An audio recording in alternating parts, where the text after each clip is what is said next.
reavivados por sua palavra. Mateus capítulo 16, versículos de 1 a 4.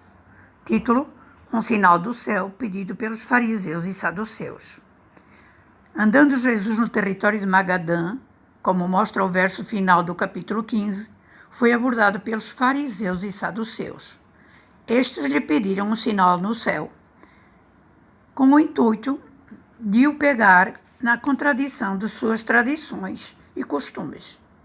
Jesus, com sua sabedoria, que conhecia bem o que pretendiam, e lhes respondeu, mostrando que não fazia sentido eles conhecerem as mudanças do tempo quando olhavam para o céu e não discernirem os sinais do tempo, sinais estes que se referiam ao tempo que Jesus, o Messias, apareceria na terra. Então Jesus, irado, os chama de hipócritas.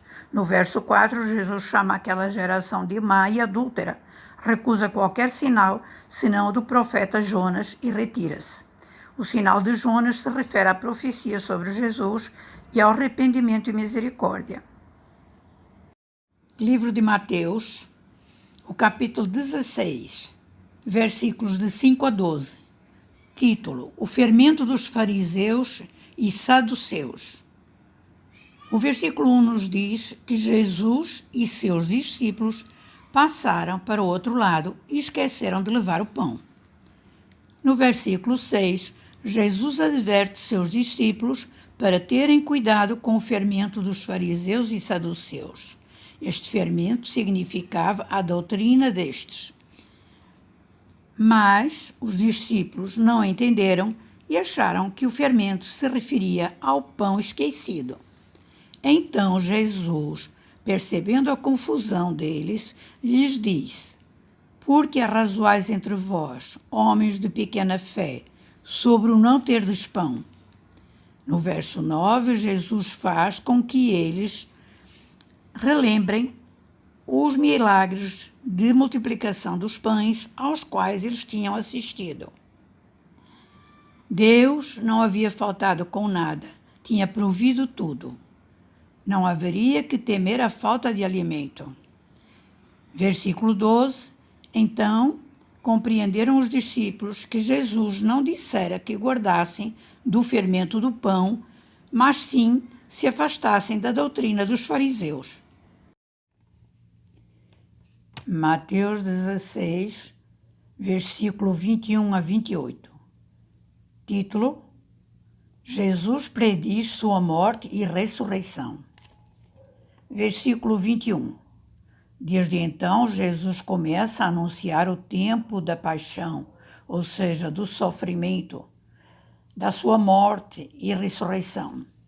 Jesus começa a mostrar a seus discípulos que convinha ir a Jerusalém e padecer muitas coisas provocadas por anciãos e pelos principais sacerdotes, dos escribas também, e ser morto e ressuscitar ao terceiro dia.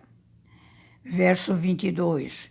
Pedro, não podendo aceitar tal coisa, os sofrimentos e morte de Jesus, chama-o à parte e repreende-o, dizendo: Senhor, tem compaixão de ti, de modo nenhum te acontecerá isso. Versículo 23. Jesus se irrita e diz a Pedro: Afasta-te de mim, Satanás, que me serves de escândalo, por não compreendes as coisas que são de Deus, mas só as que são dos homens. Versículo 24. Então Jesus chama os que querem segui-lo, renunciando a si mesmos e tomando cada um a sua cruz. No versículo 25, acrescenta Jesus: Aquele que quiser salvar a sua vida, perdê-la-á, e quem perder a sua vida, por amor a mim, achá-la-á. No versículo 26, Jesus pergunta: Pois que aproveita ao homem ganhar o mundo inteiro, se perder sua alma? Ou o que daria o homem em recompensa à sua alma? Versículo 27, Jesus enfatiza ainda: Porque o Filho do Homem virá na glória do seu Pai, com seus anjos, e então dará a cada um segundo as suas obras. Versículo 28.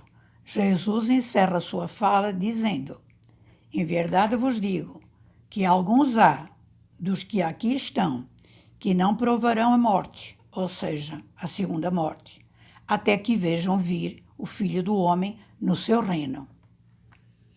Lembremos todos que somos dependentes de Deus.